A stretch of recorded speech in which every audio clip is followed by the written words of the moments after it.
బామ్మ, ఏంటి బామ్మ నవ్వుతున్నావు? ఏం లేదురా, ఒక తమాషా కథ గుర్తుకొచ్చింది. తమాషా కదా, నాకు ఆ కథ వినాలనుంది, చెప్పు బామ్మ. ఆ, సరే, చెప్తా.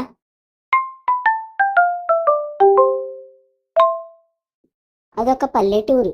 ఒక పూరి గుడిసెలో సూరి, విమల అనే భార్యాభర్తలు ఉండేవారు. వాళ్లకు 4 ఏళ్ల కొడుకు ఉన్నాడు. వాడి పేరు విజయ్. సూరి ఇంటి దగ్గర టోపీలు తయారు చేసి వాటిని పట్నం తీసుకెళ్లి అమ్మి వస్తూ ఉండేవాడు. విమల పొలం పనికి వెళ్ళేది. విమల పొద్దున్నే గంజి కాచి అందులో నంచుకోవడానికి ఉల్లిపాయ పచ్చిమిరపకాయ పెట్టి అల్పాహారంగా ఇచ్చేది. మధ్యాహ్నానికి తినడానికి రొట్టెలు కూర చేసి బాక్సులో పెట్టి ఇచ్చేది. ఆ రొట్టెలు తీసుకొని టోపీల బుట్టలో పెట్టుకొని వాటిని అమ్మి డబ్బులతో ఇంటికి వచ్చేవాడు. ఒకరోజు అలాగే విమల రొట్టెలు కూర బాక్సులో పెట్టించి, ఇదిగో, ఇవాళ కొంచెం పెందరాడే వెళ్ళు, మరి కాసిన టోపీలు ఎక్కువ పెట్టుకెళ్ళు, అవి అమ్మి సాయంత్రం విజయ్కి కొత్త బట్టలు తీసుకురా, సరేనా అంది. అసలే డబ్బులు లేక ఇబ్బంది పడుతుంటే ఇప్పుడు కొత్త బట్టలు అవసరమా? ఉన్నవు వాడు అన్నాడు సూరి. ఇవాళ వాడి పుట్టినరోజు. పుట్టినరోజున పిల్లవాడికి కొత్త బట్టలు కూడా వెయ్యొద్దా అంది విమల. ఆ, అవును, వాడి పుట్టినరోజు కదా, తెస్తాలే అన్నాడు సూరి. తొందర్రా, ఇవాళ వాడి కోసం పరమాన్నం చేద్దామనుకుంటున్నా, నువ్వు కూడా వేడివేడిగా తిందుగానివి అంది విమల. ఆ, సరే అని టోపీలు రోజు కన్నా ఎక్కువ పెట్టుకొని అమ్మడానికి బయలుదేరాడు సూరి. విమల రోజు కన్నా తొందరగా రమ్మంది కదా, రోజు వెళ్లే త్రోవలో పెడితే రాత్రి అవుతుంది, అడవి దారి గుండా పెడతా, అప్పుడైతే తొందరగా ఇంటికి వస్తా అనుకుని అడవి వైపు నడిచాడు. కొంత దూరం నడిచాక, అబ్బా, చాలా ఆకలేస్తుంది ఏంటి, వారిని, నేను ఈ హడావుల్లో పడి విమల గంజి కాచి తెచ్చి అక్కడ పెట్టింది తాగమని చెప్పింది మర్చిపోయాను, ఈ ఆకలితో ఇక ముందుకు నడవలేను, పోనీలే ఈ రొట్టెలున్నాయిగా అనుకొని అడవిలో ఒక పెద్ద చెట్టు చూసుకొని దాని కింద కూర్చొని తెచ్చుకున్న రొట్టెలు తీసి తినేశాడు సూరి. ఒక్క 5 నిమిషాలు నడుము వాల్చి అప్పుడు బయలుదేరతా అనుకొని నడుము వాల్చాడు. అక్కడ వచ్చే చల్లగాలికి అతనికి తెలియకుండానే వెంటనే నిద్రపట్టింది. కాసేపటికి కొన్ని కోతుల మూక అక్కడికి వచ్చి బుట్టలో ఉన్న టోపీలన్నీ తీసి సూరి పడుకొని ఉన్న చెట్టుపైకి ఎక్కి వాటి నెత్తిన పెట్టుకున్నాయి.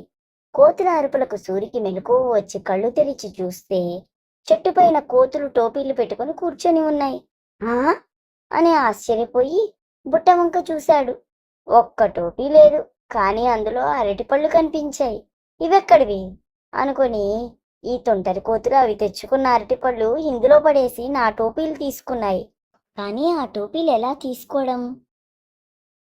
కంగారు పడద్దు, నిదానంగా ఆలోచించు సూరి, నిదానంగా ఆలోచించు అని తనకి తనే ధైర్యం చెప్పుకున్నాడు. ఆ అరటిపళ్ళు తీసి పైకి విసిరేశాడు.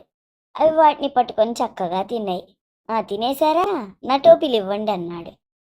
ఈ కోతులు అరటిపళ్ళు తిన్నాయి కానీ నా టోపీలు ఇవ్వట్లేదే, ఇప్పుడేం చేయను అని గడ్డం మీద చేయి పెట్టి ఆలోచిస్తున్నాడు. ఆలోచిస్తూ ఎందుకో కోతుల వంక చూస్తే అవి కూడా సూరిలాగే గడ్డం మీద చేయి పెట్టి కూర్చున్నాయి. ఇదేంటి, ఇవి కూడా ఆలోచిస్తున్నాయి, కొంపదీసి ప్లాన్ వేసుకొని నన్నేం చెయ్యవు కదా. ఏం చెయ్యను అని నడుం మీద చేయి పెట్టి నుంచున్నాడు. వెంటనే కోతులు కూడా నడుం మీద చేయి పెట్టి నుంచున్నాయి. ఆ, ఇదేంటి, ఇవి నేను చేసినట్టే చేస్తున్నాయా, చూద్దాం అని సూరి డాన్స్ చేస్తూ వాటి వంక చూశాడు.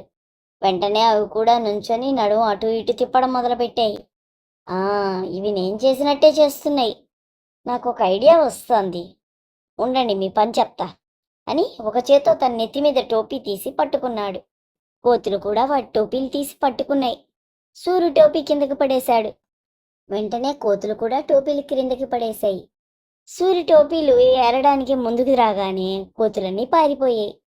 ఒక్క సెకండ్ కూడా ఆలస్యం చేయకుండా టోపీలన్నీ తీసి బుట్టలో పెట్టేశాడు.